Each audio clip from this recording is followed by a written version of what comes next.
Does size matter when it comes to cruise ships? Is it something that you consider when booking your cruises?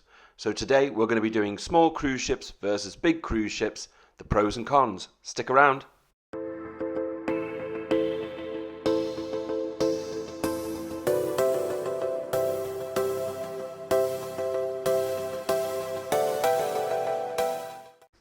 In this video, we're going to class smaller ships as 3,000 passengers and below, and bigger ships 3,000 passengers and up. One thing we need to remember is, as a rule of thumb, the smaller the ship, the older it tends to be. There are exceptions to that rule, but I'm going to be using as our guide today. And what's wrong with older ships, I hear you say? Nothing at all. But they do show their age. So if you want something with the latest, most modern decor, older, smaller ships may not be what you are looking for. Also, the smaller ships will have fewer dining options, fewer bar options, and they'll have a limited entertainment options when you compare them to the bigger ships. Now, I'm not suggesting that those limited options should put you off cruising on smaller ships.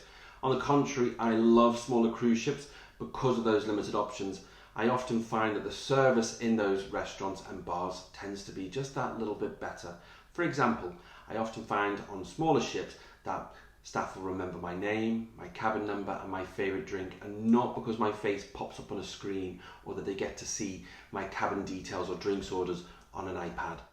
And when it comes to entertainment, yes, the shows may be smaller, yes, they may be limited, but they are always of great quality. And plus, the smaller ships will often have really good guest speakers, or will often have very, very good guest entertainers. And because the venues are smaller, it does feel a little bit more intimate and sometimes a little bit more enjoyable. So before we move on to our pros and cons of the bigger ships, I just wanted to finish off my list of benefits when it comes to sailing on a smaller ship, and they are, number one, I suppose, the wraparound promenade deck. I love a good promenade deck. Really great for early morning walks to watch the sunrise, or late night or late evening walks to watch the sunset. You'll also find on smaller cruise ships is you won't get lost as often as you would on a bigger cruise ship, and you'll probably familiarise yourself with your surroundings a lot quicker. And another thing about the older cruise ships or smaller cruise ships is that they have less modern decor, so they don't really look like Las Vegas hotels at sea. They look, feel and sometimes smell like ships, which is great because I love that. I love knowing and being reminded that I am at sea. Let's move on to bigger cruise ships. What are the benefits and cons of these larger ships? So, larger ships, like we've intimated, they have tons of entertainment, tons of dining options, tons of bars. You're going to be spoiled for choice, and they're great for families. Some of these ships have entire sections just dedicated for kids. MSC, Royal Caribbean, P&O, they have brilliant kids programs that will keep your kids safe and entertained all day. And when I talk about a wide variety of entertainment on these ships, I'm not kidding. So we've got water parks, we've got go-karting tracks, we've got Formula One racing simulators, bowling alleys. The choices are limitless. There's something for everyone on these ships. So if you're looking to keep yourself busy or your kids busy, brilliant. There's something there for you. However, be warned, just because there's all this entertainment and all these venues and all these amazing sparkly things to keep you entertained, it doesn't mean that it's not going to come at a cost. So a lot of these ships will have surcharges for a lot of this entertainment that you will have access to.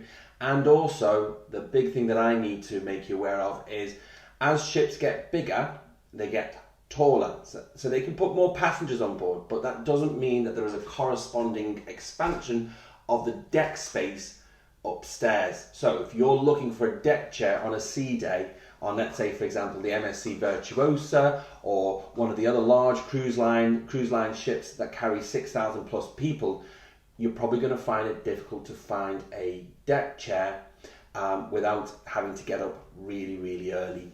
You will also have to be prepared for queues. There are often long queues at the buffet and at bars and at dining venues. That's always the trade-off. I think, the more entertainment, the more things there are to keep people entertained, the more the ships need to pack those ships to the rafters, the more people they need to get on board. So yeah, if you're prepared for that trade-off, if you're prepared to wait just that little bit longer for your drink, or you're prepared to wait just that little bit longer to sit down in a restaurant so that you've got access to all these great amenities, then yeah, that's fine. But I think personally for me, I like a nice small ship where I can get up, find myself a deck chair, get a drink in my hand within a couple of minutes, and I can read a good book. Anyway, that's my personal choice, and I would love to hear what your choices are and what your thoughts are. So please leave a comment in the comments below.